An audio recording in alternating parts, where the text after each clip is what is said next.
Hi everyone, here I am again in pink. I like pink. You've been telling me I look good in pink, and this pink looks good on me. The one video I did. I ended with the pee fatigue, all over. The internet, the news, everyone's talking about it. Well, when they talk about it, they put thoughts in your heads. They do. I majored in psychology. I I enjoy psychology. I enjoy listening and figuring out things. I did my research paper in it. But yes, there probably is let's call it the virus fatigue. You're tired of all this, you got to stay in. I just watched a YouTuber. They haven't been on for 6 months because they feel they have nothing to show, which I feel too. That's why I'm trying to think of topics or things to do. I'm going to do a lot more Cook With Me, Sandy Sweets, because really, what can I show you? We're in our house. But I still want to give you, the people, and thank you for the new subscribers, give you something. You came here for something, and just to give up ship and say, oh, well, whatever. The people who have 1.5 million, they don't do anything for 6 months, and they may lose a few hundred. It means nothing. Me, I got to work so hard to get to 1,100. So I need to monetize my channel. I need to support my disabled son. So, and not only that, I like doing YouTube. I like when people comment.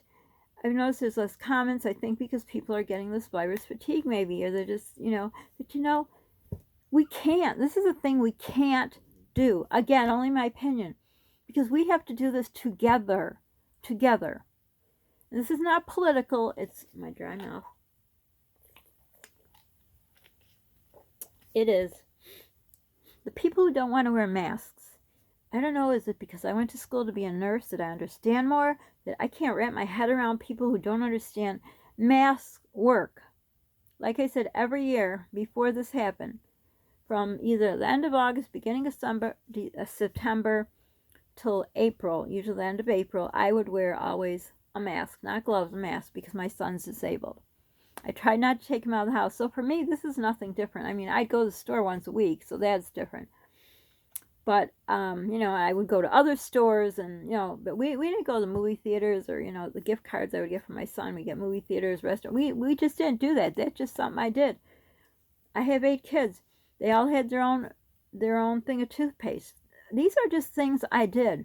When someone was sick, I isolated them. I've done this my whole life of being a mother. That's what I chose to do. And guess what? With 8 kids, knock on wood, they didn't get all those ear infections, strep. We got strep once. It went around 18 times. It was spread by Polly's father. He was a carrier. He never got it. And only once did my son get an ear infection. The pediatrician couldn't believe it. She says, so many kids, how do you keep them all well? You see, so I thought, and I think a lot, very analytical too, but I thought that's the way, and it worked. And in the bathroom, there's no hand towels in the winter. No, there's paper towels. And yes, I'm sure someone's going to get mad that I'm wasting the earth or whatever, but that's what I do to keep us safe. So for me, it wasn't a big adjustment. And if I didn't do it, I would still do what I was told. Like I said before, people in the store, I see them pull down their masks. They get in, they get past where they're supposed to. I guess there's only security in the day now. There used to be at night. There used to be a real nice security guard, which they're all cops.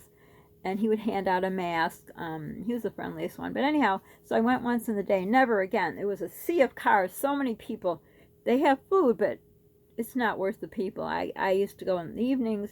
You don't have a lot of choice. And those who have been around know I can't eat solid food. So it's real hard for me. So I'm not going to go there. But anyhow, this fatigue thing, like being a new mom and bringing home a newborn baby.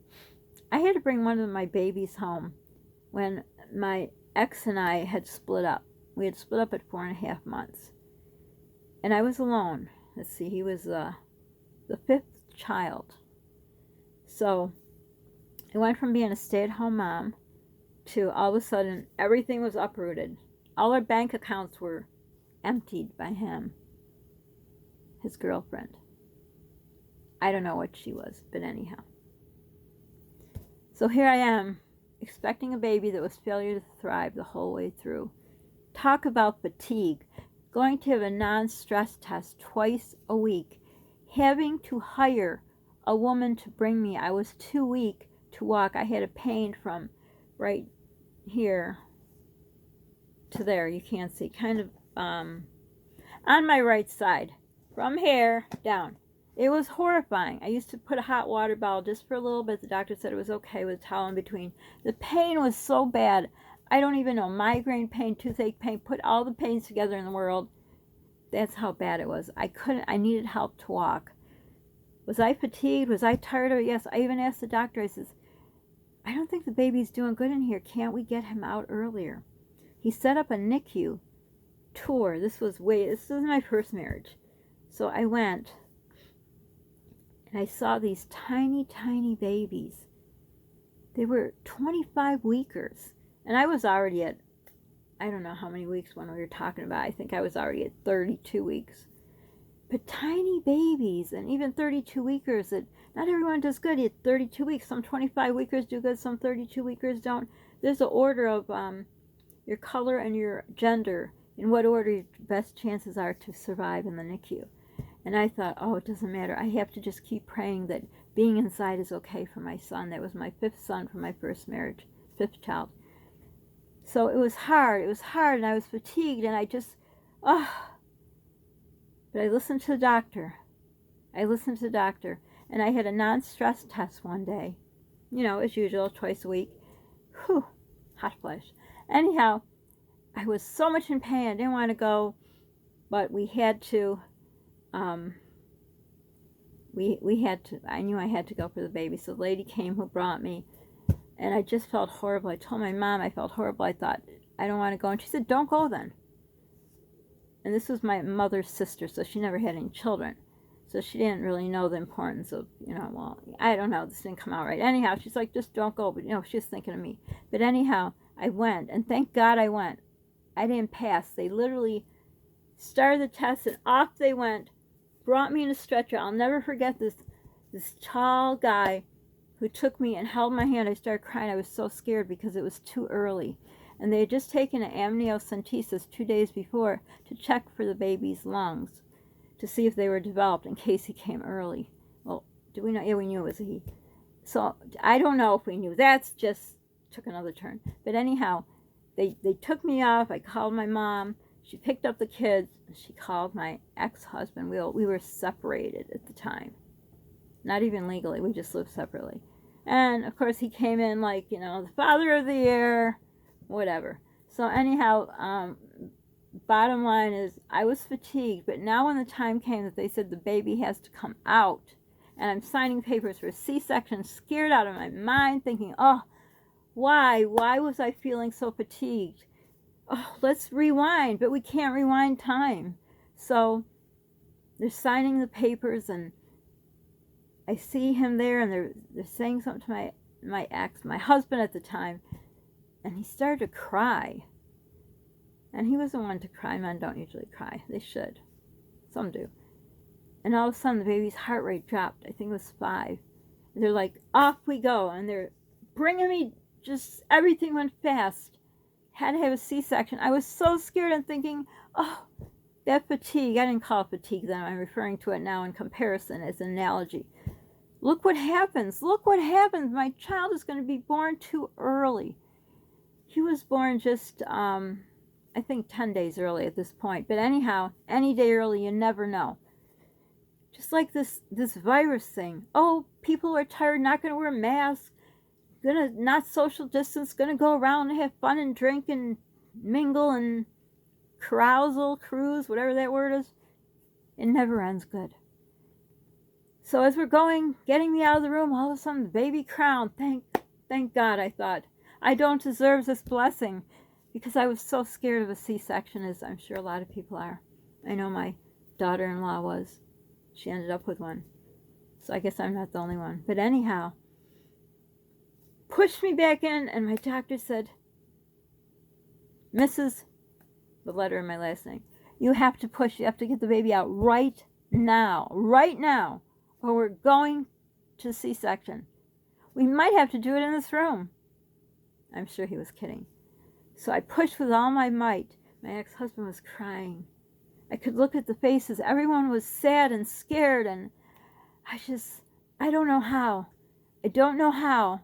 there was a power more higher than me that got my son out, because I don't know, I had nothing in me. I was so fatigued from the strain. I was in and out of the hospital. I was losing weight. The baby wasn't gaining weight. It was horrible, but somehow, and you know what? Because I didn't give in to that fatigue. What is behind me? It looks like my hair. I think it's a picture on the wall. So I didn't give in to that fatigue that they talk about. And guess what? We had a happy ending. The baby was in my room. Didn't have to go to the NICU. It all worked out. You know why? Because I didn't give in to the fatigue. I didn't give up. I did what I had to do. Just like these masks. Rights? Rights? What are rights? When we're pregnant, do we have rights? No, our right is gone. Our right to our body is gone. Well, it should be. Again, this is my opinion, my words. Your body, my body is not my own once I have a baby. I don't smoke or drink, but I had friends who still drank and smoked. Don't get it. I don't judge, but I don't get it. But anyhow, then you bring that baby home, and I'll never forget, my mom loved her job. I think I told this story. So she picked me up from the hospital, because, you know, the father wasn't there anymore. He just had to be there for the show. But anyhow, picked me up from the hospital. I think the kids were in the car. Maybe it was on a Saturday we came home. I don't know why the kids were home. But anyhow, I said, I need to go to Wegmans. We stopped at the grocery store. It's a grocery store. She sat in the car with the kids and the baby. I went in after just giving birth. I think it wasn't even 48 hours later. Grocery shopped as quick as I could with what I needed. And went home. Talk about fatigue. I was tired as, but I couldn't give in to the fatigue. I couldn't. Where are my rights as a person? That I wanted sleep. I needed sleep. I had 4 kids and a newborn baby and no help. But you know what? I could have just let the baby cry and starve, the kids starve, but I didn't. And you know what? It was a happy ending. My kids all thrived. They're all doing good. Everyone's fine. I live to tell about it. So I have many analogies in my life to this kind of fatigue thing that they talk about. So my opinion is there's no such thing. You can't have such a thing. You can't have fatigue, because when you're pushing that baby out and you got to get that baby out, there's no time to say, no, wait, don't want to do it, I'm going home. Maybe as a woman, because we go through more things. I don't know. We have to wake up at night to feed our babies.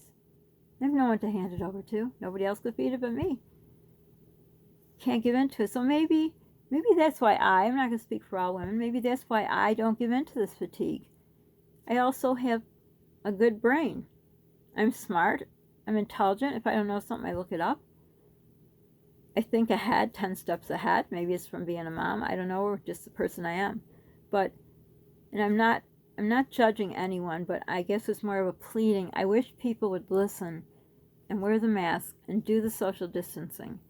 Because I know the numbers are dropping, the percentages, but I think it's only before the rise of the new variants that are coming. But anyhow, I wish the news and YouTube and all those people would stop talking about this fatigue, because, you know what? We can't give in to the fatigue. It's like being a mom, a single mom with 4 children and a newborn baby. You can't give in to fatigue. You have to keep going. So I ask that everybody please keep going, follow the rules. If you don't, you don't. So for now, don't forget to subscribe, like, hit the notification bell, share. Sharing is caring. Don't forget to pay it forward. Feels good in your heart, probably is hard in my heart. Don't forget to call a friend, be a friend, help a friend, and most important, stay safe.